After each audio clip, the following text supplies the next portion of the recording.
ছিনতাইকারী দুষ্কৃতীদের কবলে পড়ল গাড়ি সহ 4 যুবক। ঘটনা রবিবার উদয়পুর রাধাকিশোরপুর থানাধীন পুলিশ লাইন এলাকায়। খবরে প্রকাশ, গতকাল 4 যুবক রাত 2:30 নাগাদ তেলিয়ামুড়া যাওয়ার পথে পুলিশ লাইন হেডকোয়ার্টারের সামনে 4 জন ছিনতাইবাজ দুষ্কৃতীকারীরা গাড়ি থামিয়ে রাহুল দাস, সুমন দে, শোভনাথ কুম্ভকার, কৃতি দীপ্ত পালকে বেধড়ক মারধর এবং গাড়ি ভাঙচুর করে তারপর কোনো মতে নিজের প্রাণ বাঁচাতে সে জায়গা থেকে তারা পালিয়ে যায়। ঘটনার সময় 4 দুষ্কৃতীকারীরা মিলে রাহুল দাসের মানিব্যাগে থাকা 13,650 টাকা ও একটি মোবাইল ফোন ছিনতাই করে নিয়ে যায়।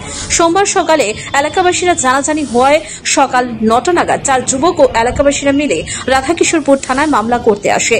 জানা যায় 4 জন দুষ্কৃতীকারী ছিনতাইকারীদের মধ্যে সাগর থাপ্পার বাড়ি আরিফ টিলা। এখন দেখার বিষয় রাধাকিশোরপুর থানার পুলিশ কি ধরনের ভূমিকা গ্রহণ করেন। এই ঘটনায় স্থানীয় এলাকাবাসীদের মধ্যেও আতঙ্কের সৃষ্টি হয়েছে। Bureau report, Tripura public opinion news. আমার বাড়ি দক্ষিণ ডিস্ট্রিক্ট। আমি রমতপুর থেকে তারা লইয়া আমরা তেলিয়ামুড়া যেতেছিলাম। তো তেলিয়ামুড়া যাওয়ার সময় দুটার দিকে বেরিয়েছি। তারপর 2:30টার দিকে আমরা পুলিশ লাইন দিয়া মানে শর্টকাটের দিকে পুলিশ লাইন দিয়ে আমরা যাবো সম্মুখীন হতে পারবো। তো পুলিশ লাইন আমরা ঢোকার পরে অল্প একটু যাওয়ার পরে আমরা একটা গাড়ি আটকাইছে। এরপর একটা বাইক এসে এবার আমাদের গাড়ির গ্লাসের মধ্যে বাড়ি দিচ্ছি। এবার যখন আমি বেরিয়েছি, আমরা সবাই বেরিয়েছি, বাড়ানোর পরে আমার মাথার এখানে বাড়ি দিচ্ছে, পিঠে বাড়ি দিচ্ছে, আরো আমার আরো আঘাত করছে আমার উপরে। পরে আমি ওখান থেকে দৌড়ে সরে গেছি। যখন আমার কন্টিনিউ আঘাত করতেছিল, আমি ওখান থেকে দৌড়ে সরে আগে বসে দূরে।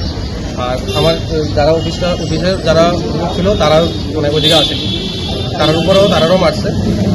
গাড়ির গ্লাস, 2টা গ্লাস ভাঙছে, সামনের গ্লাসটা আর পেছনের গ্লাসটা ভাঙছে গাড়ি। আর গাড়ির থেকে একটা মোবাইল ফোন আর আমার মানি ব্যাগ এটা লয়ে গেছে।